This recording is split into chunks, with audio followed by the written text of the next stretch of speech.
another edible cotton candy on a rainy day.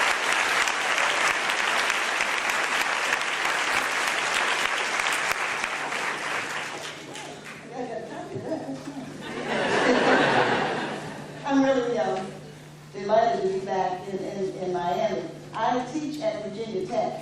Can't take that away from somebody say, I can't be here for you, I don't care about that. I get sick of people cheating because they're just boys, they're playing a game, and they're making a lot of money for somebody. They're not making. I know where I am, and I really give props, but we're playing West Virginia right now, and we've been on a losing streak. And I wonder if, you know, we here in this room might just give a shout out like, go Hokies. But you mind, because you never have to do it again. State's free. And I think of all of the things that my tax dollars do, my very favorite, I'm honest about it, is space. I know that it's so important. And a couple of years ago, I got a call from NASA. And I have, in all fairness, I have always prided myself on knowing my moment. I still hope I always do, because people get confused and they think that their moment is not their moment, then they get crazy and everybody gets upset. I know that NASA did not have any idea. And they went to their, end file.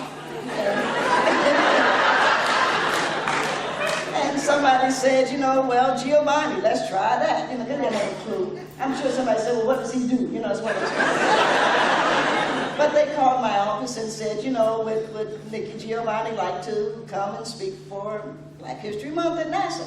And I was delighted. The lady who handles my calendar is like, wow, NASA, because she knows I'm a space freak and I was so excited. And so I did. I prepared and I got dressed and I went. And I do know this, and I'll share this just in case some of you are not aware of it. In all fairness to the astronauts and everything, NASA is still a political entity. And so, some of you probably know NASA. And the thing she does with her hand. And she raised that moan because they had been deliberately separated by language. She raised that moan, but that moan was answered.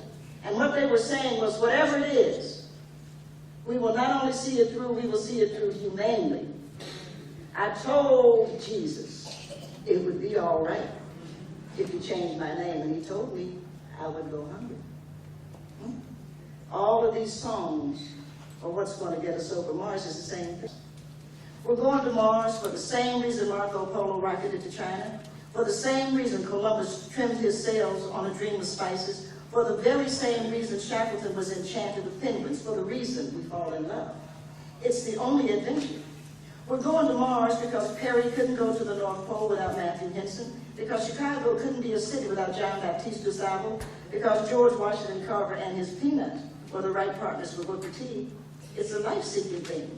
We're going to Mars because whatever is wrong with us will not get right with us, so we journey forth, carrying the same baggage, but every now and then leaving one little bitty thing behind. Maybe drop torturing hunchbacks here, maybe drop lynching Billy Budd there, maybe not whipping Uncle Tom to death here. It would be ugly. Nations would band together and hunt down and kill Martians. And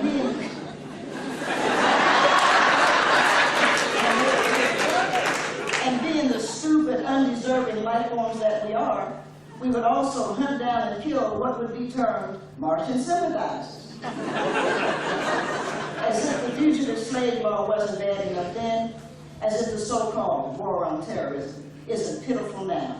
And when do we learn? And what does it take to teach us? Things cannot be what we want, when we want, as we want. Other people have ideas and inputs, and why won't they leave right round alone? The future is ours to take. We're going through Black America, let's say. The trip to Mars can only be understood through Black America. The people who were captured and enslaved immediately recognized the men who chained and whipped them and herded them into ships so tightly packed there was no room to turn, no privacy to be sexual predators.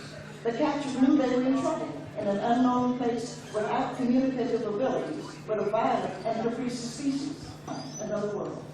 In the belly of the ship, a moan was heard, and someone picked up that moan and a red glass. The astronauts will be able to see themselves pull away from Earth.